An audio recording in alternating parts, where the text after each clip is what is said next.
कल्पना कीजिए आप ताश खेल रहे हो। आपका हर पत्ता, आपकी हर चाल आपके सामने बैठे प्रतिद्वंदी को तो नहीं, पर उसके पीछे खड़े तीसरे व्यक्ति को साफ दिख रही हो।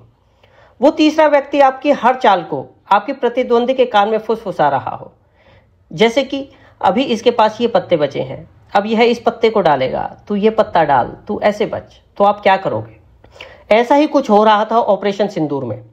भारत का मुकाबला पाकिस्तान से था, पर असली खिलाड़ी चीन था, जो उसको लाइव बता रहा था, यहाँ भारत की फौज है, यहाँ हथियार तैनात है और यहाँ हमला कर। इस खेल की सारी पोल हाल ही में भारतीय सेना के उप प्रमुख लेफ्टिनेंट जनरल राहुल सिंह ने खोली है। उन्होंने कहा है कि ऑपरेशन सिंदूर के दौरान चीन पाकिस्तान को लाइव इनपुट दे रहा था। चलिए समझते हैं चीन ने पाकिस्तान की लाइव मदद कैसे की, किस टेक्नोलॉजी से की और कैसे उसकी चाल उस पर ही उल्टी पड़ गई। भारत का जो थप्पड़ पड़ा है, पाकिस्तान तो रो रहा है, पर चीन खुलकर रो भी नहीं पा रहा। चलिए शुरू करते हैं। लेफ्टिनेंट जनरल राहुल सिंह ने 4 जुलाई 2025 को फिक्की में आयोजित एक कार्यक्रम में साफ कहा, ऑपरेशन सिंदूर के दौरान चीन पाकिस्तान को लाइव इनपुट दे रहा था। यानी पाकिस्तान को भारतीय सेना की तैयारी, हथियारों की तैनाती और आर्टिलरी मूवमेंट सबकी जानकारी चीन से रियल टाइम में मिल रही थी। पाकिस्तान डीजीएमओ मीटिंग में खुलेआम कह रहा था, हमें पता है तुमने कहां कहां हथियार तैनात किए हैं और तुम क्या करने वाले हो। यानी चीन ने पर्दे के पीछे रहकर पाकिस्तान को युद्ध में सीधा समर्थन दिया और भारत ने अब उसे बेनकाब कर दिया है। पर चीन पाकिस्तान की लाइव मदद कर कैसे रहा था?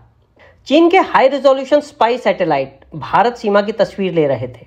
सेना की मूवमेंट, हथियार पोजीशन, सप्लाई रूट सब साफ दिख रहा था।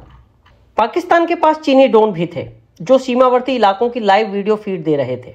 ये ड्रोन ऊंचाई से सारी हलचल पकड़ रहे थे, गाड़ियों का मूवमेंट, सेनाओं की गश्त, लगभग सब कुछ। और ये सारी इमेजेस पाकिस्तान के सैन्य ऑपरेशन रूम तक तुरंत पहुंच रही थी। असल में पाकिस्तान का मिलिट्री कम्युनिकेशन सिस्टम काफ़ी हद तक चीन के हाथ में है। चीन ने एनक्रिप्टेड चैनल्स बनाए हैं ताकि चीन पाकिस्तान के बीच का कम्युनिकेशन और डेटा भारत को लीक न हो सके। चीन रिमोट से पाकिस्तान के सिस्टम में लॉग इन कर उसे रणनीति बता सकता था। असल में पाकिस्तान केवल एक मोहरा था, असली दिमाग चीन चल रहा था। चीन युद्ध में जो कुछ कर सकता था सब किया, पर पाकिस्तान को मुंह की खाने से बचा नहीं सका। मजेदार बात यह है कि पाकिस्तान का नुकसान तो सबको दिखा, पर चीन को लगा थप्पड़ किसी को नहीं दिखा। थप्पड़ भी ऐसा कि चीन रो भी नहीं पा रहा। रोएगा तो नुकसान ज्यादा होगा। चीन की चालाकी तो जग जाहिर है, इसलिए उसमें ज्यादा नहीं जाते। हम और पहलुओं पर बात करेंगे। ऑपरेशन सिंदूर का असर असल में चीन के हथियार बाजार पर पड़ा है। ऑपरेशन सिंदूर पाकिस्तान का नहीं, बल्कि चीन के हथियारों का लाइव टेस्ट था।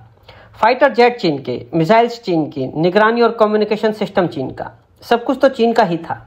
लेकिन ऑपरेशन सिंदूर में उसके सब कुछ दांव पर लगाने के बावजूद पाकिस्तान को मुंह की खानी पड़ी। चीन अपने हथियारों और टेक्नोलॉजी को एडवांस बताकर बेचता है। अगर चीन का सिस्टम इतना अच्छा है, इतना एडवांस है, तो फिर पाकिस्तान हार कैसे गया?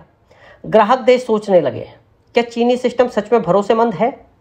साथ ही ग्राहक देशों को यह भी डर है, कहीं चीन उनके सिस्टम में भी पाकिस्तान की तरह सेंध ना लगा ले। भारत ने चीन की पोल को अंतर्राष्ट्रीय मंच पर उजागर किया है, जिससे चीन पर इंटरनेशनल कूटनीतिक दबाव बढ़ने लगा है। पर उससे भी ज्यादा दबाव खुद चीनी राष्ट्रपति पर चीन की घरेलू राजनीति में पड़ रहा है।